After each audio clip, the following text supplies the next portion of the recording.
Olá, está começando mais um De Frente com a Lei. E no programa de hoje vamos conversar com o vereador Ricardo Daneluz, do PDT, ele que preside a Frente Parlamentar do Tradicionalismo e Fomento à Cultura Gaúcha, aqui na Câmara Municipal de Caxias do Sul. De imediato lhe saúdo, vereador Daneluz, uma honra tê-lo conosco aqui. Os cumprimentos, Fábio, a todos que nos acompanham através do De Frente com a Lei. É um prazer estar aqui conversando sobre um assunto produtivo e que está andando, que é um sonho dos caxienses, que é o Parque Rural. Vereador Daneluz, há uns meses aqui na casa houve uma audiência pública e até é interessante contextualizar as frentes parlamentares que ganharam muita força aqui na Câmara, são mais de 20 neste momento, e essa frente parlamentar de fomento ao tradicionalismo que o senhor preside, poderia pensar, mas vai tratar mais da parte cultural ou de eventos, do tradicionalismo, mas não. O senhor veio com uma pegada muito estrutural, de dar uma contribuição estrutural para o setor, e daí sim ganhou espaço e força essa discussão em torno de um parque rural. Eu lembro que cobri essa audiência pública num dia à noite, se não me engano, uma sexta-feira, agora não vou lembrar de cabeça, mas a grande discussão e o encaminhamento final daquela audiência pública foi no sentido de vamos discutir uma área para o futuro parque rural. E antes de nós gravarmos o nosso bate-papo aqui, o senhor me dizia, Fábio, temos novidades. Há uma discussão em torno de 3 áreas com uma inclinação da prefeitura para escolher pelo menos uma. Como é que anda esse debate aí, vereador? Bem, nós então, aquela noite foi uma audiência pública, um passo muito importante, né? Nós dentro da Frente Parlamentar do Tradicionalismo Gaúcho e de Fomento Rural, onde trabalha várias pautas na questão da nossa tradição gaúcha, né? Como a questão do fim do GTA equino, do exame do mormo, tratamos também da questão do CTG Rincão da Lealdade, que tem ali nas proximidades da UX ali sua área, mas a principal pauta e o principal objetivo, de fato, foi a questão do parque rural.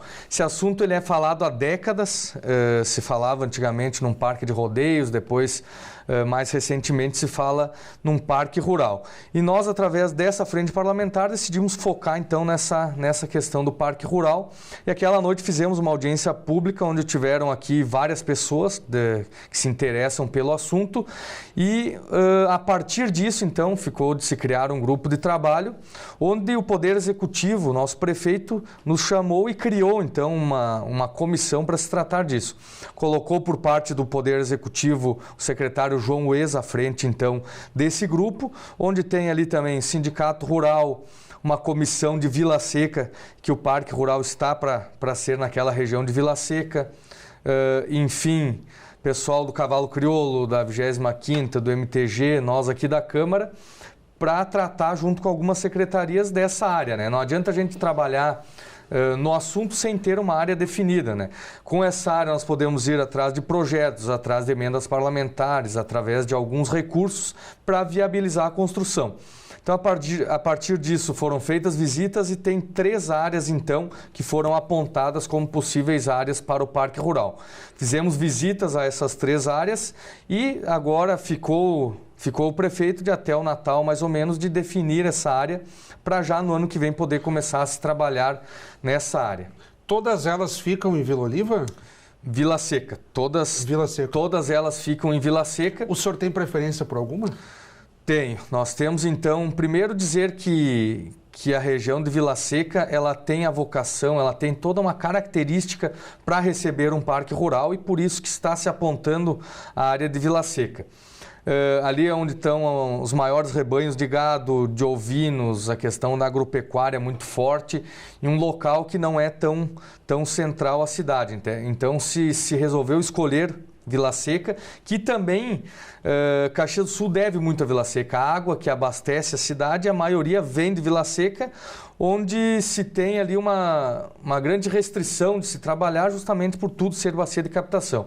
Então, um parque rural movimentaria a questão animal, a questão da nossa cultura, a questão do turismo e poderiam se incorporar outras questões como artesanato e outras tantas coisas, a festa do Pinhão, então, que poderia ser retomada nessa área, e ali nós teríamos, então, um local ideal. A área que eu estou defendendo é a que tem a maior proximidade com a vila. Então tem uma área que está se observando, que ela fica logo à frente de Vila Seca, ali, bem próximo da vila, que seria uma localidade ali que contemplaria o máximo de atividades que poderiam ser realizadas pela comunidade ali nessa área, né? Então uma área próxima e que teria um aproveitamento muito maior. Essa pergunta que eu lhe fiz pega no sentido até de esclarecer quem não é da área, que não acompanha tanto as atividades rurais. O senhor já explicou, de certo modo, o atrativo rural, o apelo para o próprio interior do município, a interlocução com outros setores, incluindo o turismo. E quando afunila, vereador, no sentido de escolher a área, o senhor deixou muito claro nas suas manifestações iniciais aqui na nossa entrevista, que o prefeito vai bater o martelo, ou deve bater o martelo até o final do ano, meados do Natal, 25 de dezembro. O que influencia quando afunila para escolher uma das 3 áreas em detrimento das outras 2 que não forem contempladas?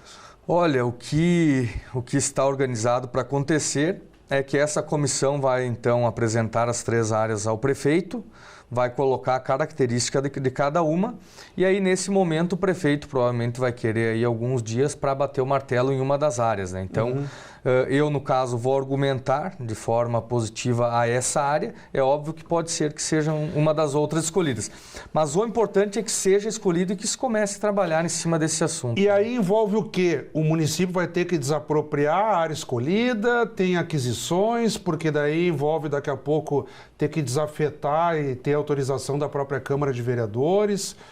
Como que vai funcionar? Ou essa área já é própria do município? Ou pelo menos alguma dessas 3? Como é que aí se dá o enquadramento legal e até algum comprometimento financeiro por parte do poder público? Na verdade, essa questão, tinham algumas áreas do município, do SAMAI ali no entorno, porém essas 3 áreas que lá estão precisam ser desapropriadas ou precisa ter algum tipo de permuta nessas áreas que pode acontecer sem o reembolso do município, mas que alguém por alguma contrapartida ou por alguma outra questão possa então fazer o pagamento da área, né? É por aí que eles estão buscando essa questão do acerto. É importante dizer que o Parque Rural ele vai resolver uma grande questão em Caxias do Sul. Ali estão para acontecer os grandes rodeios, a questão de leilões, de feiras agropecuárias, de artesanato, de turismo, festa do Pinhão e tantas outras, bem como nós temos um grande problema nos pavilhões da Festa da Uva hoje, onde existe a cancha coberta e os grandes eventos estão acontecendo nos pavilhões da Festa da Uva. Existe um grande conflito com a comunidade no entorno dos pavilhões por questão de som e tudo mais. O senhor se refere à cancha de rodeios que tem no Parque Mário Bernardino Ramos, os pavilhões da Festa da Uva. A atual cancha de rodeio que ali está, existe um conflito muito grande com a comunidade e o próprio pessoal do tradicionalismo acha que não é o melhor local ali, né? Então se criaria um Até novo... pela distância, tem que ir para a região central da cidade. A distância, questão de som, questão do alto custo para promoção de algum evento. Então é pacífico que precisa-se de uma nova área, tanto para os moradores quanto então para o pessoal mais do fomento rural mesmo, né? Então acho que vai cair muito bem e que casa também com a questão da concessão dos pavilhões da Festa da Uva, que deverá acontecer entre 2023 e 2024, onde se já é difícil fazer eventos, lá vai acabar se tornando praticamente inviável. E escolhendo a área, o senhor vê quanto tempo a implantação do próprio parque? Isso envolveria daqui a pouco uma concessão, uma parceria público-privada, ou o município daria conta sozinho? Quando que isso pode se tornar realidade? Olha, isso está muito indefinido ainda, Fábio. Se está se focando 100% na questão da área. Que é a primeira parte. Que é a parte talvez mais importante, porque senão daqui a pouco vai se discutir mais 20 anos, como já foi no passado, e não vai sair do chão, né? Então o grande foco está na área. Mas se projeta ali que possam ter projetos, né? Projetos principalmente do governo federal, que a gente sabe que tem recursos, é só ter pessoas qualificadas e buscar esses recursos.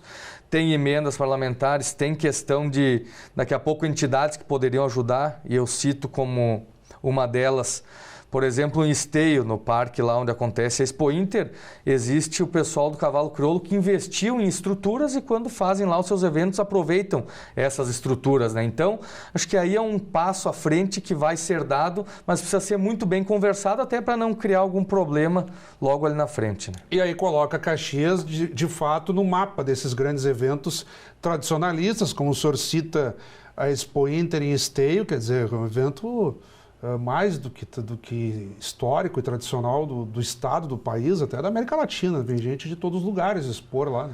Pois é, existem cidades muito menores que Caxias do Sul que contam com seu parque rural, que movimentam essa questão. E temos grandes exemplos como é o Parque Assis Brasil, que acontece a Expo Inter, né? Eu acho que é esse formato que nós temos que trazer a Caxias e ter alguma forma de gerenciar isso, de fomentar isso.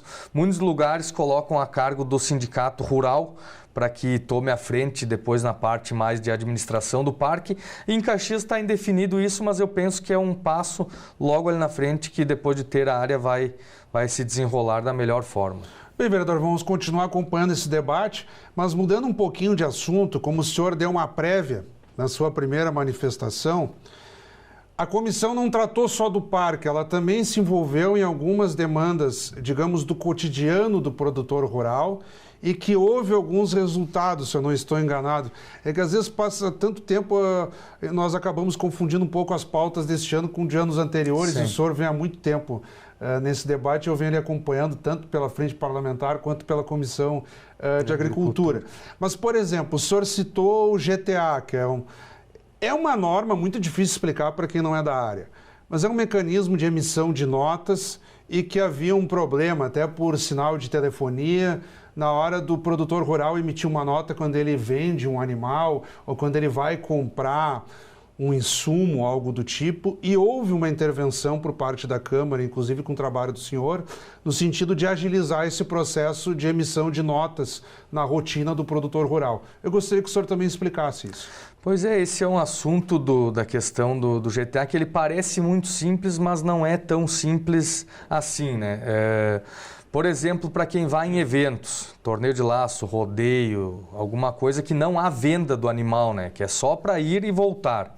Então existe uma grande burocracia que um tempo atrás, ao invés de melhorar, acabou piorando, que é uma questão de burocratização, né? Hoje imagina que você vai fazer um GTA para um evento, chega no evento, apresenta então esse documento e o veterinário no local do evento vai ter que gerar então o retorno. Como o senhor fala, muitos parques no interior com oscilação de sinal de internet, o próprio sistema falha muito no governo do estado, então acaba complicando bastante. Existe hoje um aplicativo, faz um bom tempo que está em operação, que é o Galope, que facilita muito. Mas a grande promessa de solução que nós tivemos, eu falei isso à Câmara, não se concretizou ainda. Falou-se na questão, inclusive tinha emenda parlamentar para investir nisso, recurso aprovado, que seriam colocar microchips nos equinos, e aí facilitaria muito essa questão dos eventos. Porque até baixa os dados quando chega num lugar que tem um bom sinal de internet, não precisa ser na hora. Sim, isso aí facilitaria, teria então esse controle de idas e vindas dos animais de uma forma muito mais fácil. Mas quando se anuncia algo em véspera de eleição, tem que desconfiar. Aquela vez eu perguntei qual é o prazo para isso. Final de setembro vai estar em operação. Então nós já estamos em dezembro, não aconteceu nada de prático. Mas a gente continua cobrando. Segue cobrando, segue trabalhando. Vamos esperar assumir agora o próximo secretário da Agricultura do Estado para trazer novamente esse assunto. Quando eu falei até no sentido de que houve uma intervenção da frente parlamentar, também é no sentido de manter a pauta viva. Porque não é o vereador que vai implantar a política, mas é o vereador que vai manter essa demanda viva, porque se ficar sem dar atenção alguma, o produtor rural acaba esquecido lá e o assunto não anda. Né? Pois é, nós fizemos audiência pública, fomos várias vezes a Porto Alegre e, de fato, acompanhamos de verdade o assunto. Né? E vamos continuar trabalhando com isso agora a partir de que assuma o próximo secretário da Agricultura. E mais uma pergunta, a frente parlamentar prossegue ano que vem? Sim, ela foi criada esse ano, então para que ela tivesse a duração de 3 anos. Então, e o senhor pretende presidir ano que vem também? Sim, sem dúvida, a ideia é essa, estar presidindo essa frente e continuar firme com essas pautas. Mais uma vez, então, muito obrigado, vereador. No que eu devolver a palavra ao senhor, nós já estamos praticamente no minuto final. aparecerão na tela para quem está nos acompanhando neste momento seus contatos telefônicos, e-mail, para envio de críticas, sugestões ou elogios pela população. O espaço ainda é seu para as considerações finais, digamos assim. Bom, obrigado, Fábio, mais uma vez por estar aqui, por nós podermos conversar sobre mais esse assunto. E a gente, já chegando nessa reta de final de ano, gostaria também de já desejar um Feliz Natal e um bom ano de 2023 às famílias caxienses de toda a nossa região. Reitero os votos ditos pelo senhor também.